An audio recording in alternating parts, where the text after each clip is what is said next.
Hola amigos, hoy vengo a contaros la absurda forma en que me autosaboteaba. Lo voy a hacer a través de un ejemplo donde creo que es fácil identificar el patrón que seguía, pero realmente había muchos más y posiblemente los siga habiendo. Porque el autosabotaje viene sobre todo del inconsciente, por tanto, hasta que no lo haces consciente, no sabes muy bien que estás yendo en tu contra involuntariamente. Y mi objetivo con este vídeo es que si puedo evitar que estés haciendo lo mismo sin querer, pues que lo puedas identificar.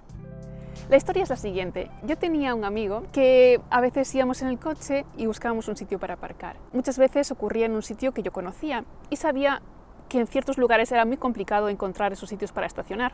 Él, en cambio, era una persona con una actitud bastante de creer que todo iba a salir según él lo desease, que las cosas salían rodadas si uno tenía confianza. Entonces iba por ese sitio convencido de que podría haber uno. Y yo le decía, es que no va a haber, ¿para qué te metes si no va a haber? Yo simplemente sentía que tenía un conocimiento, como por ejemplo, aquí no suele haber sitio para estacionar, vamos a otro lugar. Pero él lo veía como que yo estaba bloqueando una posibilidad de encontrar un sitio. Y ahí empezábamos como a entrar en conflicto. Entonces ocurría que las veces que decidía ir por los sitios que yo creía que no tenía mucho sentido meterse, yo en el fondo me esperaba y deseaba que no hubiese sitio. Porque yo quería tener razón. Esto lo voy a matizar porque no es que yo conscientemente dijese para que se fastidie que no haya sitio, no. Era, estoy tan convencida de que tengo razón que cuando se compruebe que tengo razón, pues, ¿qué puedo decir? Si no, ya te lo dije. Visto de esta manera tiene todo el sentido del mundo, pero en realidad no lo tiene. Porque yo creía que estaba trasladando un conocimiento, pero un conocimiento lo puedes trasladar y no obcecarte con que tiene que ser así. Puedes estar abierto a que sea diferente, y yo no lo estaba. Por supuesto que a mí me interesaría aparcar lo antes posible y lo más cómodamente posible, pero yo no creía que fuese posible de esa manera. Por tanto, cuando no era posible, en vez de sentirme mal, me sentía bien. Creo que os estáis dando cuenta del jueguecito al que me sometía mi ego. Prefería tener la razón por encima de todo, incluso por encima de algo mejor, como pudiera ser que hubiese una excepción o que algo fuese diferente. Muchas veces, pues realmente se metía por donde quería, y ocurrió más de una vez de decir literalmente, en la siguiente esquina va a haber un sitio, y efectivamente había un sitio.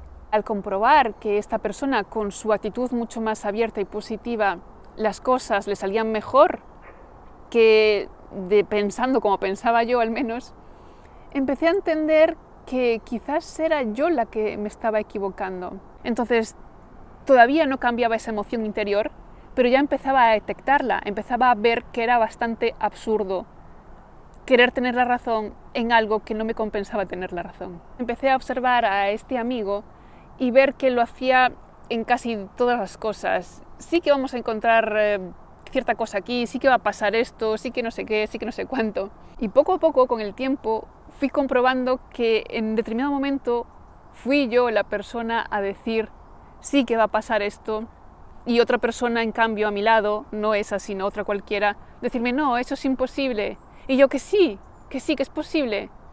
Y ocurrir. Ser una persona que no se pone límites, que no se autosabotea, sino que confía.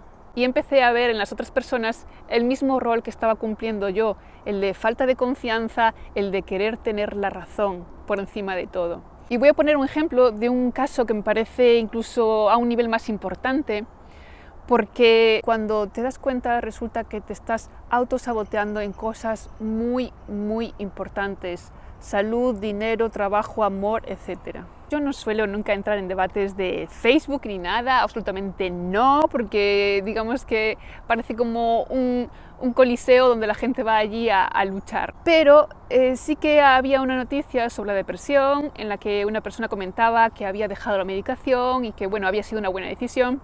Entonces muchísimos comentarios decían que no, que dejar la medicación era mucho riesgo, que no era recomendable y menos en supervisión. Y luego ya había otros comentarios todavía un poquito más extremos en esa opinión, diciendo que incluso la depresión no se podía sanar con fuerza de voluntad, que solo se podía sanar con la ayuda de un especialista y muchas veces la medicación era indispensable, si no casi siempre. Ya sabéis, lo he contado en este canal, que yo sí sané de depresión sin medicación y que sí creo que muchas personas lo pueden hacer de muchas maneras, que no solo existe una forma de sanar la depresión. Y por eso, bajo mi punto de vista, no conviene querer tener la razón sobre algo, limitándolo muchísimo. Entonces entré en ese debate y expuse mi experiencia, dije, yo sí la sané de otro modo, existe esa posibilidad. Entonces una persona me respondió poniendo que yo prácticamente era una excepción.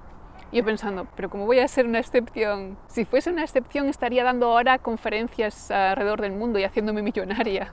Y bueno, le respondí así, que no era ninguna excepción, y me puso, bueno, entonces es que no tenías depresión. Tenía como otra cosa, una tristeza así muy triste, pero que... Vemos el punto que puede llegar, es decir, una persona que quiere tener la razón puede buscar todas las maneras posibles, retorcerá el discurso hasta conseguir tener la razón. Y yo le respondí que yo había sido diagnosticada con depresión, a lo que me respondió que muchos diagnósticos podían estar equivocados. ¿Veis la insistencia de querer tener la razón? Lo curioso es que esta persona defendía a capa y espada que la medicación era fundamental para sanar problemas de salud mental, relegaba todo el poder a la medicación y a la medicina y a los médicos. En cambio, luego no confiaba en el diagnóstico de los médicos, por lo que se ve. Una total incoherencia, porque me estás diciendo que hay que dejarse en manos de alguien y luego me dices que ni siquiera confías en ese alguien. Eso para mí fue un autosabotaje de manual. Claro, yo lo vi después de hacer mi propio recorrido, pero quizás en su momento simplemente hubiese visto una lucha de a ver quién tiene la razón. Ella tiene la razón, yo tengo la razón. Yo ni siquiera lo vi como una lucha, lo vi como ¿por qué trataba de darle la vuelta a todo para tener la razón? Y me recordaba a mí tratando de no encontrar sitio involuntariamente para aparcar. Porque luego acabo reconociendo que ese tema le tocaba muy de cerca, por lo que sí es muchas veces un autosabotaje, ya que creer que hay alternativas te abre puertas. Y si tiene que ver con tu salud, tu vida, en cualquier aspecto, abrirse puertas siempre es mucho mejor que cerrárselas. Siempre, siempre, siempre. ¿Qué pasa? El problema de todo esto, y donde está la enjundia, donde está la miga de todo esto, es que eso es una trampa del ego. Porque el ego siempre quiere tener la razón. Es la parte de nosotros que vive dentro de lo conocido. Entonces, prefiere agarrarse a lo conocido, a lo familiar, con uñas y dientes, a reconocer que quizás se puede hacer algo de forma diferente. ¿Por qué? Porque sin querer muchas veces estamos cómodos tal como estamos, aunque estemos incómodos. Es decir, aunque estemos viviendo una situación desastrosa y que no nos conviene, la preferimos a tener que aceptar que hay que hacer un ejercicio de ver más allá. Así que cada vez que te veas diciendo esto no es posible porque no sé qué, esto tiene que ser así por no sé cuánto y esto lo sé de hace no sé cuánto tiempo, etcétera, etcétera, cada vez que te creas teniendo mucha razón sobre algo, por un momento, aunque sea solo por un momento, date la oportunidad de cuestionarte, porque quizás te estés equivocando y no estés viendo una cosa que te favorecería muchísimo. Puede ser un poco trabajoso, pero es que la evolución es eso. Quien evoluciona es quien trabaja en estos aspectos. Quien no lo hace se queda estancado en las 4 cosas que aprendió hace no sé cuánto tiempo y su vida es un continuo bucle de situaciones que se repiten y no hay avance. ¿Por qué? Porque no hay aprendizajes, no hay nada nuevo bajo el sol para quien vive en el ego. Para quien vive adherido al ego, que tampoco pasa nada con el ego, está bien, pero ocupando su lugar, no ocupándolo todo. Y ya me voy porque se me está haciendo de noche, porque hoy me ha costado grabar un montón. Si te ha gustado el vídeo, apoya este canal en sus múltiples formas. Te recuerdo que tengo un libro, que ofrezco asesorías privadas y que nos vemos, como siempre, en el próximo vídeo.